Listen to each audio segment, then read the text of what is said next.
যত উপরে উঠছি পথ ততই খাড়া হচ্ছে, কিছুতেই আর ওঠা যাচ্ছে না।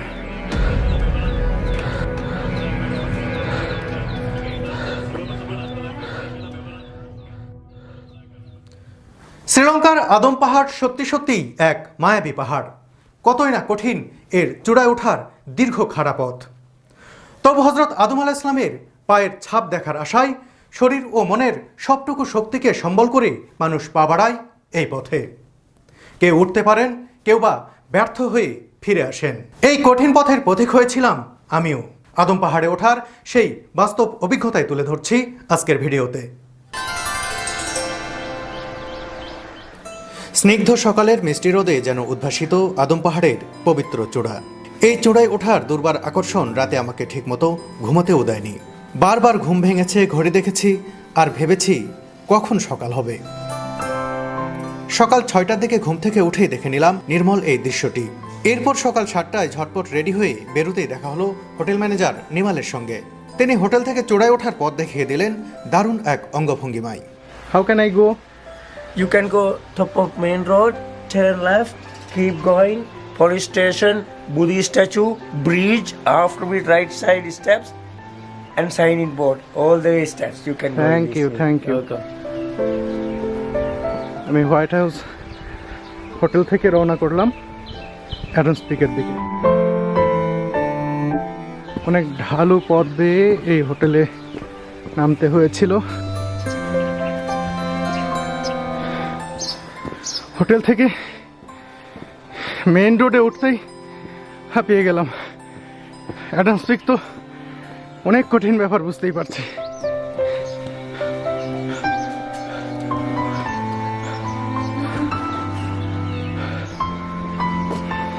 রাস্তার বাম পাশে গ্র্যান্ড অ্যাডামস পিক হোটেলের সামনে অনেকগুলো গাড়ি দেখে আঁচ করা যায় এই মুহূর্তে কত পর্যটকের ভিড় এখানে।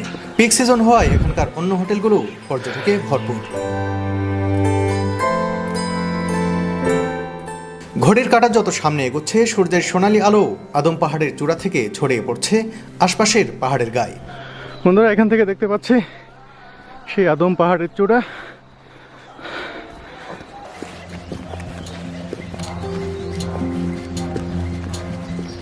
এটি নাল্লাথানিয়া বা ডালহাউস বা ডালহৌসি বাস টার্মিনাল।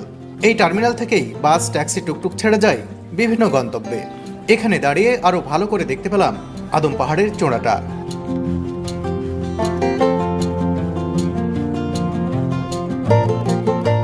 এখানকার একটি দোকান থেকে একটি সফট ড্রিঙ্কসের বোতল কিনলাম। এটা চলার পথে আমার তৃষ্ণা মেটাবে।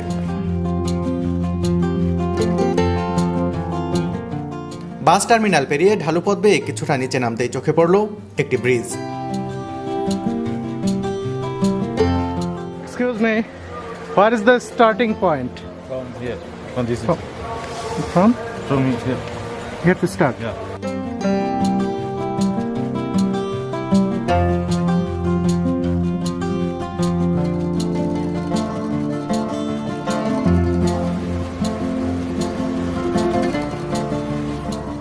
আদম পাহাড় থেকে নেমে আসা একটি ঝর্ণাধারা বয়ে গেছে এই ব্রিজের নিচ দিয়ে। এই ব্রিজ পার হওয়ার পরই শুরু আদম পাহাড়ের চূড়ায় ওঠার সিঁড়ি পথ। এই ব্রিজ থেকে চূড়া পর্যন্ত দূরত্ব 7 কিলোমিটার। যা হোক, ব্রিজ পেরিয়ে মূল পথে পা রাখার আগে মুগ্ধ নয়নে দেখে নিলাম স্বচ্ছ জলের কলতান। পৃথিবীর প্রথম পুরুষ হযরত আদম আলাইহিস সালাম প্রথম যেখানে পা রেখেছিলেন শ্রীলঙ্কার সেই আদম পাহাড়ের গোড়া থেকে শুভেচ্ছা জানাচ্ছি আমি সালাউদ্দিন সুমন। বন্ধুরা, এই পাহাড়ের চূড়ায় যাব আমি, যেখানে হযরত আদম আলাইহিস সালামের পায়ের ছাপ রয়েছে। তবে সেই জায়গায় যাওয়া খুবই কঠিন কাজ। এখান থেকে 7 কিলোমিটার খাড়া পথ বেয়ে যেতে হবে সেই পাহাড়ের চূড়ায়। তবে আমি সংকল্প করে এসেছি, আমি আদম পাহাড়ের সেই চূড়ায় উঠব এবং আদম আলাইহিস সালামের যে পায়ের ছাপ রয়েছে সেই চূড়ায় সেটি আপনাদেরকে দেখাবো।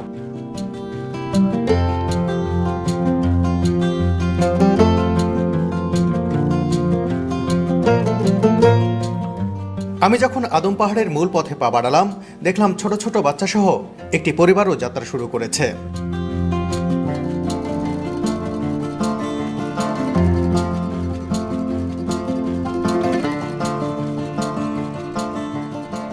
একই সাথে দেখলাম অনেক মানুষ পাহাড় থেকে নেমে আসছেন।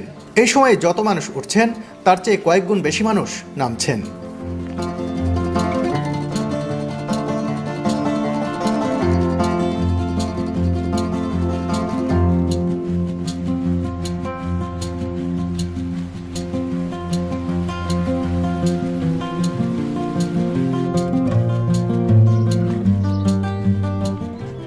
শুরুর দিকে সিঁড়িপথ ততটা কঠিন মনে হলো না। কিছুটা সমতলের মতো এগিয়ে আবারও উঠতে হচ্ছে কিছুটা সিঁড়ি বেয়ে, তাই অনেকটা নির্বিঘ্নেই হাঁটতে থাকলাম। দেখতে থাকলাম চলাচলরত মানুষজন, দুই পাশের দোকান আর দোকানের পণ্য।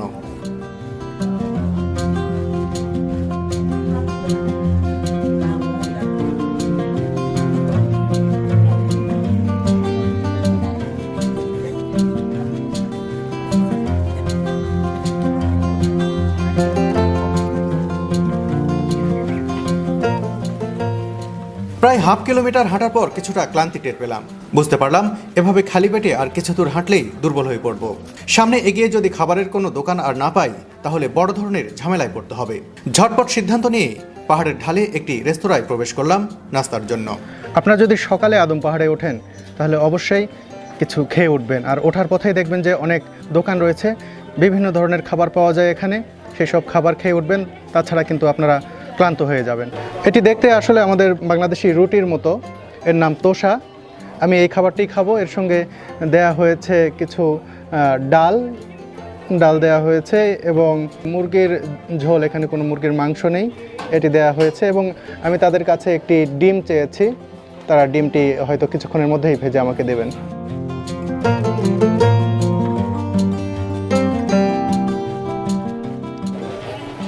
এখানে এসে একটি বিষয় দেখছি যে সব কিছুতেই তারা নারকেল দেন। এই ডালের মধ্যেও নারকেল দিয়েছে। আমি এটাতে অভ্যস্ত না, কিন্তু খেতে হবে। খুব খারাপ তা না, খাওয়ার জন্য আমার এখন এটি খাওয়া ছাড়ার কোনো উপায় নেই আর কি, ক্ষুধা নিবারণের জন্য।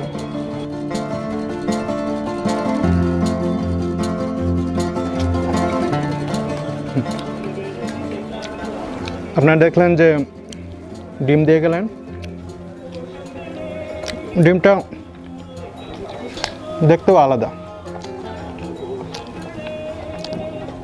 ডিমের উপরে কি যেন দেওয়া হয়েছে। নাস্তায় স্বাদের তৃপ্তি ততটা না পেলেও শরীর চালনার রসদ যে যুক্ত হলো, এটাই অনেক বড় ব্যাপার। খাবারের দাম দিলাম 120 শ্রীলঙ্কান রুপি, যা বাংলাদেশি মুদ্রায় প্রায় 58 টাকা। দাম আহামরি কিছু নয়। Thank you.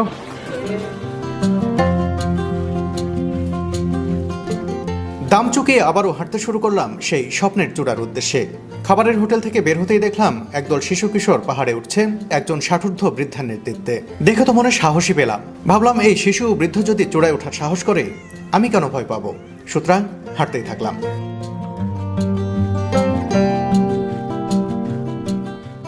আসলে যেতে যেতে দেখলাম একেবারে বৃদ্ধ মানুষও কিন্তু উঠছেন আদম পাহাড়ে। দেখুন,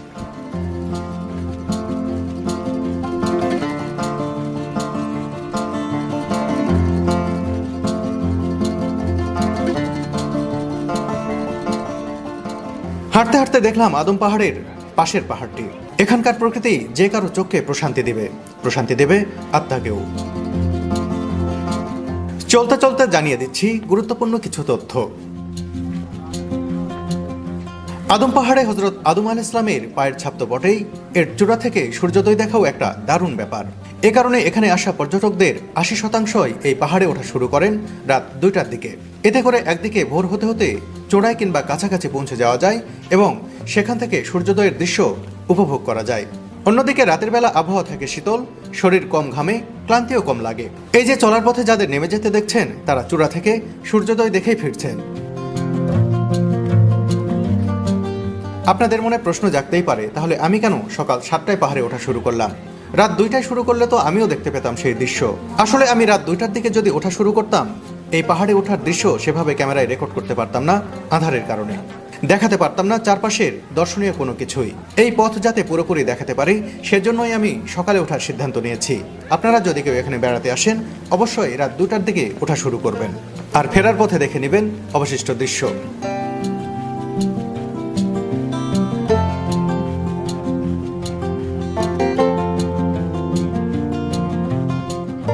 হাঁটতে হাঁটতে প্রায় 1.5 কিলোমিটার পথ পেরিয়ে এসেছি। এখনও ক্লান্তি সেভাবে চেপে বসার সুযোগ পায়নি।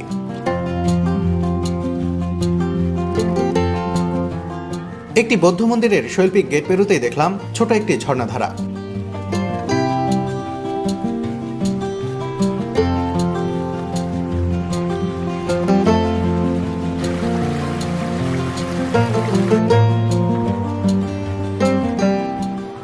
এই ঝর্ণাধারা পেরিয়ে আসতে আবারও শুনতে পেলাম জলের শব্দ। বুঝে গেলাম আবারও কোনো ঝর্ণার কাছাকাছি এসে গেছি। ঝর্ণাটা দারুণ, ঝর্ণার উপরের বীজটাও সুন্দর।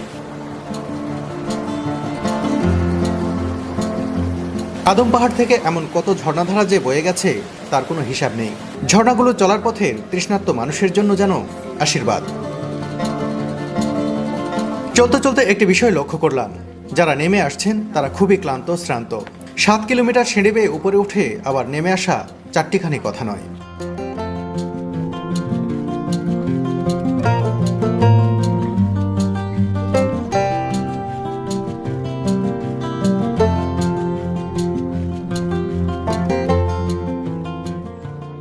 প্রায় 2.5 কিলোমিটার পথ পাড়ি দিয়ে এসে এভাবেই দেখা মিলল আদম পাহাড়ের চূড়ার।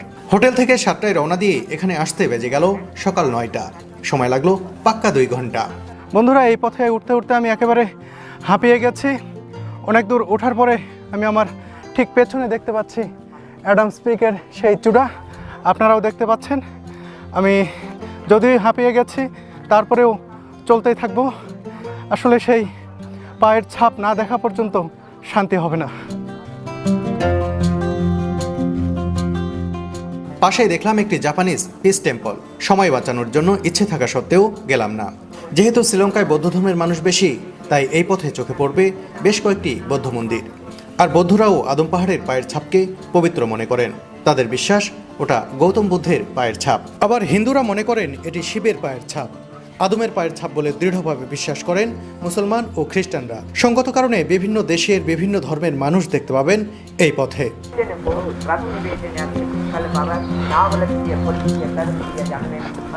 আর কিছু দূর এগোতেই সিঁড়িগুলো খাড়া হতে শুরু করলো, সেই সাথে চলার কষ্টও বাড়তে থাকলো। আসলে উঠছি, পথের যেন শেষ হচ্ছে না। আপনারা দেখতে পাচ্ছেন কেউ কেউ নামতে অথবা ওঠার সময় একটু রেস্ট নিচ্ছেন। আসলে যারা নামছেন এবং যারা উঠছেন সবাই কিন্তু দেখছি যে খুবই হাঁপিয়ে গেছেন। আর দেখতেই পাচ্ছেন যে যত উঠছি ততই কিন্তু পথটা খাড়া হয়ে যাচ্ছে। So tired. যত এগোতে থাকলাম আদম পাহাড়ের চূড়াটাও ভালোভাবে দৃশ্যমান হতে থাকলো। বন্ধুরা, এবার জেনে নিই আদম পাহাড়ের আরও কিছু তথ্য। শ্রীলঙ্কার দক্ষিণ পশ্চিম অংশে আদম পাহাড়ের অবস্থান। ভূপৃষ্ঠ থেকে এই পাহাড়টির উচ্চতা 7,359 ফুট বা 2,243 মিটার। এর চূড়াতে উঠতে হয় 7 কিলোমিটার দীর্ঘ সিঁড়ি পথ বেয়ে, যা আগেও কয়েকবার উল্লেখ করেছি আমি। ধর্মীয় বিভিন্ন মতে এই পাহাড়ের চূড়ায় পায়ের ছাপ আবিষ্কৃত হয় খ্রিস্টপূর্ব 300 অব্দে। আবিষ্কারের পর থেকেই পায়ের ছাপটি ঘিরে রাখা হয়েছে। বিশ্বখ্যাত পর্যটক ইবনে বতুতা ও মার্কো পোলো এই চূড়াটি ভ্রমণ করেছেন বহু বছর আগে। মুসলমানদের বিশ্বাস পৃথিবীর প্রথম মানুষ হযরত আদম আলাইহিস সালাম নিষিদ্ধ ফল খাওয়ার কারণে আল্লাহর নির্দেশে স্বর্গ থেকে তিনি বিতাড়িত হন এবং শ্রীলঙ্কার এই জায়গায় প্রথম পৃথিবীতে নামেন। আদম আলাইহিস সালাম পৃথিবীতে এসে চরম অনুতপ্ত হয়ে পড়েন এবং তার ভুলের জন্য এখানে এক পায়ে দাঁড়িয়ে আল্লাহর দরবারে ক্ষমা প্রার্থনা করতে থাকেন। বহু বছর এক পায়ে দাঁড়িয়ে প্রার্থনা করার কারণে তার পায়ের ছাপ পড়ে যায় পাথরের উপর। যত উপরে উঠছি খাবারের দোকান যেন ফুরাচ্ছে না। আমি ভেবেছিলাম উপরে এলে বুঝি খাবার পাওয়া যাবে না।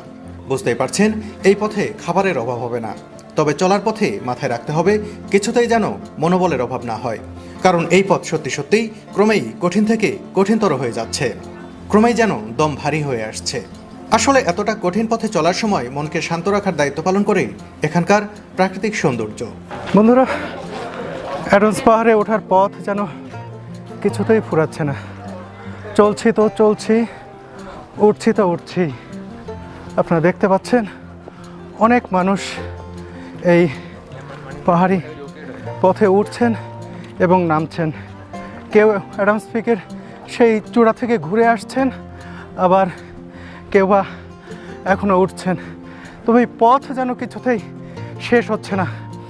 এই কঠিন পথের চলার মাঝেও কিছুটা শান্তি এনে দিচ্ছে এখানকার যে নৈসর্গিক দৃশ্য। আপনারা দেখতে পাচ্ছেন ওই যে পাহাড়ে একেবারে ঝর্ণা আপনারা দেখতে পাচ্ছেন, উঁচু পাহাড় থেকে ঝর্ণা বয়ে নেমে নিচে পানি পড়ছে। অসাধারণ সেই দৃশ্য, আপনারা দেখুন কি সুন্দর একটি ঝর্ণা।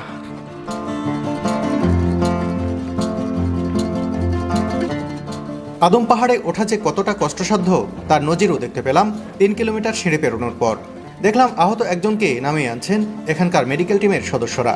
এমন দৃশ্য এখানে নাকি নিত্যদিনের। চলতে গিয়ে কেউ আহত হয়ে ফেরেন, আবার কেউ দেহবল ও মনোবল হারিয়ে ফিরে আসেন মাঝপথ থেকেই।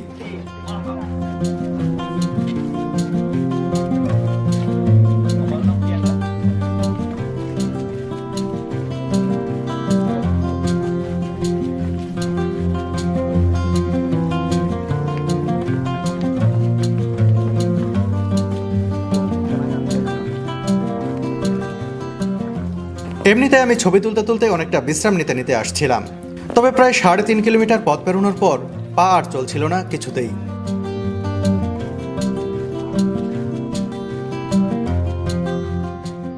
সিঁড়ির উপর ধূপ করে বসে পড়লাম ক্লান্ত শরীরে।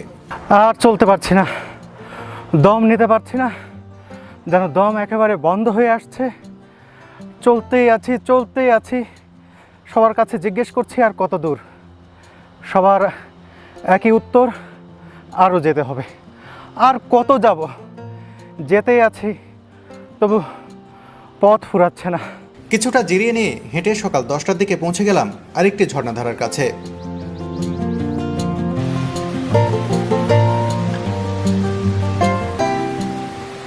এখানে এসে পর্যটকরা রেস্ট নেন। আর এখানে যে ঝর্ণাধারা রয়েছে এর পানিকে পবিত্র মনে করেন অনেকেই। তাই এই পানিতে গোসল সেরে পাপ মোচন করে পুণ্য হাসিলে মত্ত হন অনেকেই। কেউ কেউ অবশ্য শীতল জলের ছোঁয়ায় ক্লান্ত শ্রান্ত শরীরকে চনমনে করে নিতেও গোসল করেন এখানে। যা হোক, এই ব্রিজ পার হওয়ার পর দেখতে পেলাম পাহাড় থেকে নেমে আসা মানুষের ঢল।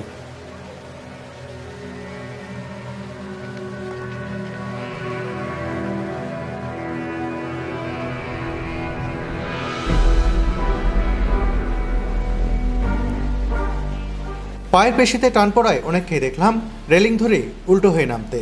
আসলে এখান থেকেই শুরু হলো মূল চ্যালেঞ্জ। বন্ধুরা, যত উপরে উঠছি পথ ততই খাড়া হচ্ছে, কিছুতেই আর ওঠা যাচ্ছে না, খুব কষ্ট হচ্ছে। আগেই বলেছিলাম যে যেন দম বন্ধ হয়ে আসছে, এখন অবস্থা আরও খারাপ। একেবারে খাড়া পথ,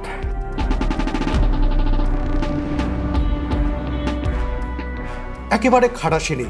কিভাবে এই সিঁড়ি বেয়ে দীর্ঘ পথ পাড়ি দেব ভাবতেই যেন মাথাটা ঘুরছিল।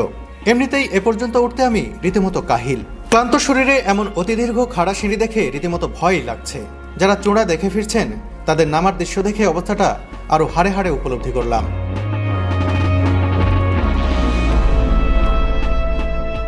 আসার সময় যে সফট ড্রিঙ্কস কিনেছিলাম সেটাও প্রায় শেষ। শরীরের জ্যাকেটটা এখন বোঝা মনে হচ্ছে। খুলে ফেললে আরেক বিপদ, রাখবো কোথায়? সাথে তো ব্যাগ নেইনি। এই কঠিন পথে চলার মাঝেই আরও কিছু প্রয়োজনীয় তথ্য জানিয়ে দিই। আপনারা যারা এখানে আসতে চান তাদের জন্য এই তথ্যগুলো খুবই কাজে লাগবে। আগে জেনে নেই বছরের কোন সময় এখানে আসবেন সেই বিষয়টি। আবহাওয়া খারাপ থাকায় এপ্রিল থেকে সেপ্টেম্বর পর্যন্ত বছরের 6 মাস আদম পাহাড়ে অফ সিজন থাকে।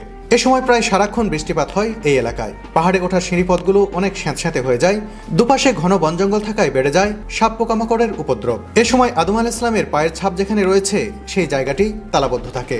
সঙ্গত কারণে অফ সিজনে পর্যটকদের আনাগোনা এখানে একেবারেই কমে যায়। এ সময় যারা বৃষ্টি মাথায় করে বহু কষ্টে চূড়ায় ওঠেন তারা পায়ের ছাপ দেখতে না পাওয়ার আক্ষেপ নিয়েই ফিরে আসেন। অক্টোবর থেকে মার্চ পর্যন্ত পিক সিজনে পর্যটকে একেবারেই ঠাসা থাকে এই এলাকা। আমি এসেছি ডিসেম্বরে, একেবারে সুপার পিক সিজন। আপনারা কেউ আসতে চাইলে এই পিক সিজনে আসবেন। আর হ্যাঁ, ওঠার সময় একটি লাঠি নেবেন। লাঠিতে ভর দিয়ে ওঠানামায় অনেক সুবিধা পাবেন। সঙ্গে পানি নেবেন অবশ্যই, আর ভুলেও ভারী ব্যাগ সঙ্গে নেবেন না।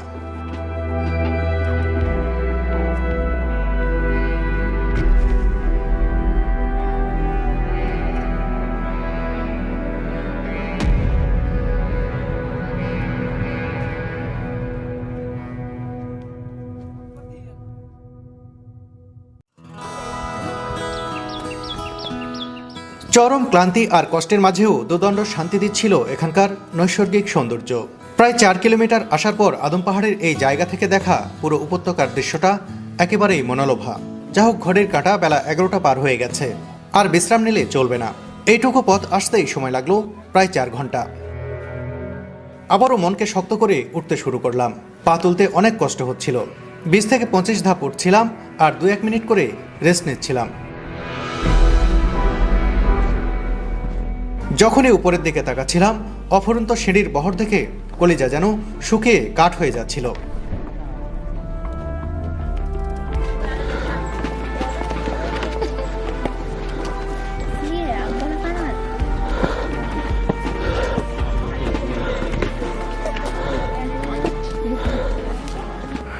বন্ধুরা, বহুক্ষণ ধরে চলছি, পথ আসলে শেষই হচ্ছে না। 7 কিলোমিটারের মধ্যে এখন পর্যন্ত প্রায় 4.5 কিলোমিটার উঠেছি, আরও অনেক পথ বাকি, কিন্তু পা আর কিছুতেই চলছে না। এখন যেটুকু চলছি সেটা পায়ের শক্তি বা দেহের শক্তিতে নয়, আদম পাহাড়ের চূড়ায় উঠে সেই পায়ের ছাপ দেখব, তার জন্য মনের যে জোর, আসলে সেই মনের শক্তিতেই এখন উঠতে পারছি। শরীরে আর কোনো শক্তি নেই চলার মতো।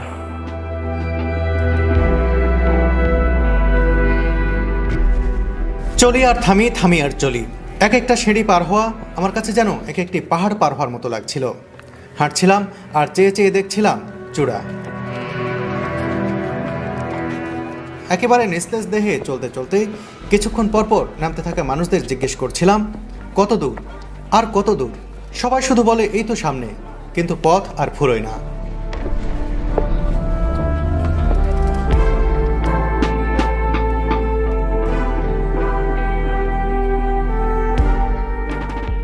সেই সকাল 7টা থেকে চলছি, তবু আদম পাহাড়ের চূড়ার নাগালি পাচ্ছি না।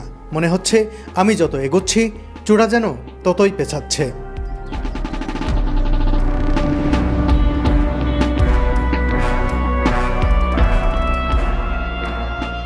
এত উপরে উঠে এসেছে যে নিচে তাকাতে শরীর কাঁপছিল। কোনোভাবে পা ফসকে গেলে কিংবা রেলিং থেকে হাত ছুটে গেলে নিমিষেই ভবলীলা সাঙ্গ হয়ে যাবে। এভাবে চলতে চলতে যখন প্রায় 6 কিলোমিটার সিঁড়ি পেরিয়েছি, হঠাৎ করেই আমার 2 পায়ের মাসল পুল করলো। কোনোভাবেই পা আর নাড়াতে পারি না। 10-15 মিনিট হাত পা ছেড়ে দিয়ে সিঁড়ির উপর বসে থাকার পর পা চলাচলের উপযোগী হলো।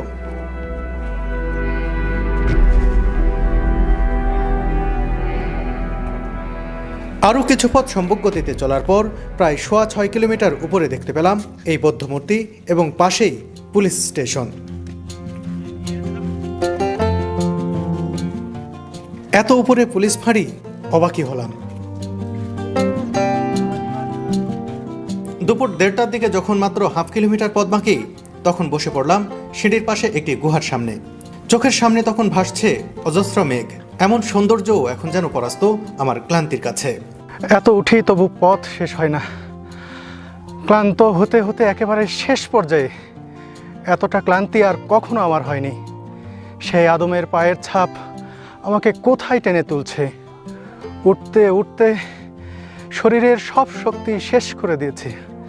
একেবারে নিংড়ে নিংড়ে সব শক্তি শেষ হয়ে গেছে, উঠতে পারছি না।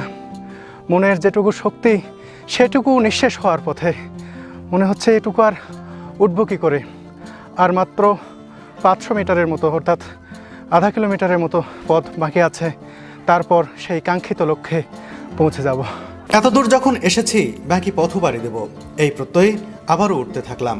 হাঁটতে হাঁটতে সিঁড়ির ফাঁক গলে হঠাৎ দেখতে পেলাম আদম পাহাড়ের চূড়ার সেই ভবনটি। এক মুহূর্তে আমার পুরো শরীরে যেন চরম আনন্দের বিদ্যুৎ খেলে গেল। এত কষ্টের পর যেন খুশির জোয়ার বয়ে গেল মনের ভেতরে। এই তো হাতের নাগালে সেই চূড়া, সেই পায়ের ছাপ।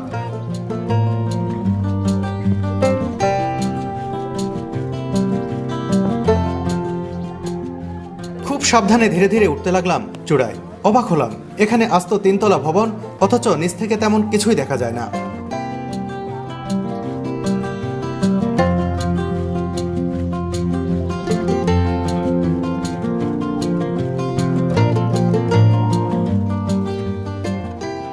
অবশেষে চূড়ার প্রথম স্তরে পৌঁছলাম। অন্যরকম ভালো লাগা কাজ করছিল মনে। এখানে এসে দেখলাম অনেক জুতো স্যান্ডেল। বুঝতে পারলাম জুতো নিয়ে চূড়ায় ওঠা নিষিদ্ধ। কি আর করা, জুতো খুলে রেখে উঠতে শুরু করলাম।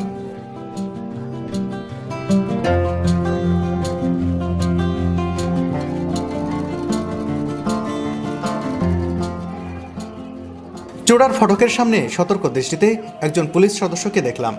তাকে পাশ কাটিয়ে পা রাখলাম আদম পাহাড়ের চূড়ায়। দেখলাম চূড়ার উপর বিশাল এক পাথর।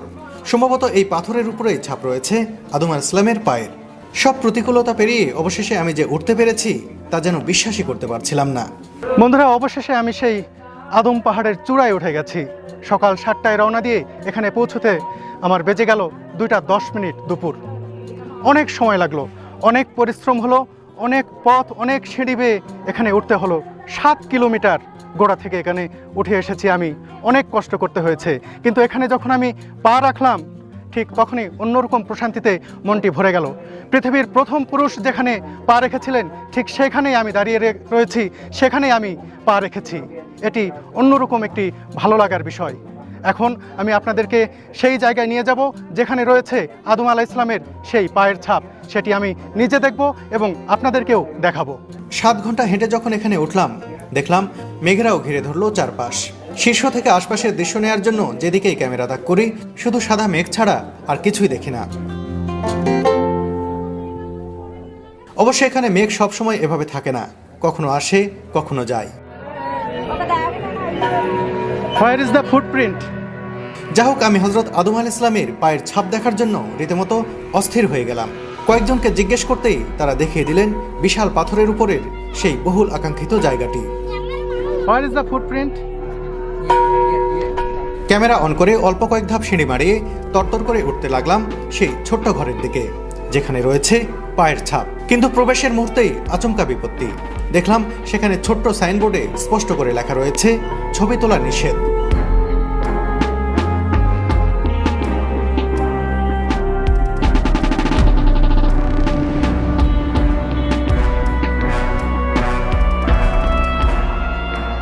এমন নিষেধাজ্ঞা দেখে আমি থতমত খেয়ে পায়ের ছাপের কক্ষে ঢুকতে গিয়েও পিছিয়ে এলাম। কিন্তু পিছিয়ে আসতেই মনে হলো আমাকে এভাবে ফিরে গেলে চলবে না, নিজে তো দেখবই, ছবি তোলার শেষ চেষ্টাও করে দেখব।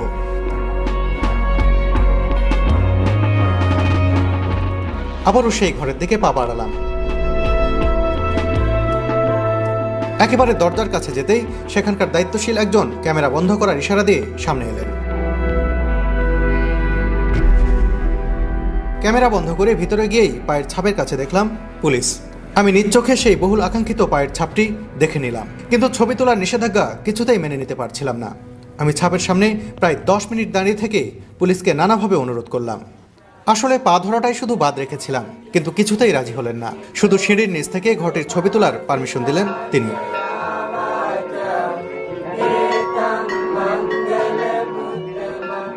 মুসলমানদের পাশাপাশি হিন্দু, বৌদ্ধ ও খ্রিস্টানদের কাছেও এই ছাপটি যেহেতু সমান গুরুত্বপূর্ণ, তাই বিভিন্ন ধর্মের মানুষ পবিত্র এই ছাপটিকে শ্রদ্ধা জানাচ্ছেন নিজস্ব ধর্মীয় নিয়মে। যেহেতু শ্রীলঙ্কায় বৌদ্ধ ধর্মের মানুষ বেশি, তাই এই চূড়ায় তাদেরই আধিক্য। বন্ধুরা, আদম আলাইহিস সালামের পায়ের ছাপ যেখানে রয়েছে ঠিক সেই ঘরের সামনে আমি দাঁড়িয়ে রয়েছি। আমার পেছনে যে ঘরটি দেখতে পাচ্ছেন এখানেই আদম আলাইহিস সালামের পায়ের ছাপ রয়েছে। দেখতে পাচ্ছেন সেখানে একজন পুলিশ দাঁড়িয়ে রয়েছেন, ওপারে আরেকজন পুলিশ দাঁড়িয়ে রয়েছেন। সেখানে কোনো ধরনের ছবি তুলতে দেওয়া হয় না, সেখানে একেবারে লিখে দেওয়া রয়েছে সরকারিভাবেই এখানে ছবি তোলা নিষেধ। তারপরেও আমি সেখানে গিয়েছি, রিকোয়েস্ট করেছি ছবি তোলার জন্য, কিন্তু তারা আমাকে ছবি তুলতে দেননি। তারা বলেছেন কেউই, দুনিয়ার কাউকে এখানে ছবি তুলতে দেওয়ার কোনো ধরনের কোনো নিয়ম নেই। এখানে দাঁড়িয়ে ক্যামেরায় কথা বলায় সন্দেহ হলো পুলিশের। তিনি এসে জিজ্ঞেস করলেন আমি কোনো সাংবাদিক কিনা, কোনো বিশেষ উদ্দেশ্য নিয়ে এসেছি কিনা। এরপর তিনি আমাকে নিয়ে গেলেন তাদের সেখানকার ক্যাম্পে। পুলিশের কর্মকর্তা বেশ কিছুক্ষণ জিজ্ঞাসাবাদ করলেন, আমার ক্যামেরার ছবি দেখলেন, এরপর বললেন কোনোভাবে পায়ের ছাপের ছবি না হলে আটক করে আইনি ব্যবস্থা নেওয়া হবে। পায়ের ছাপের ছবি তুলতে না পেরে যদিও মনটা ভীষণ খারাপ, তবু সেই ঘরের ছবিটাই আবারও নিলাম অনুমতি সাপেক্ষে। আদম পাহাড় ও পায়ের ছাপ নিয়ে শেষ মুহূর্তে গুরুত্বপূর্ণ কিছু তথ্য জানিয়ে দিচ্ছি। এখানে এসে গুগল থেকে না অনেক বছর আগের এই পুরাতন ছবি দেখে যদি কেউ এখন বোঝানোর চেষ্টা করেন এটি তার তোলা ছবি, নিশ্চিত করে জানবেন তিনি মিথ্যা বলছেন। অফ সিজনে ঝড় বৃষ্টি মাথায় নিয়ে নির্জন পথে হাজির হয়ে যদি কেউ বলেন তিনি পায়ের ছাপ দেখেছেন, সেটিও মিথ্যা কথা। কারণ অফ সিজনে প্রায় 6 মাস পায়ের ছাপের ঘরটি তালাবদ্ধ থাকে। পায়ের ছাপ দেখতে হলে অক্টোবর থেকে মার্চ মাসের মধ্যেই আসতে হবে।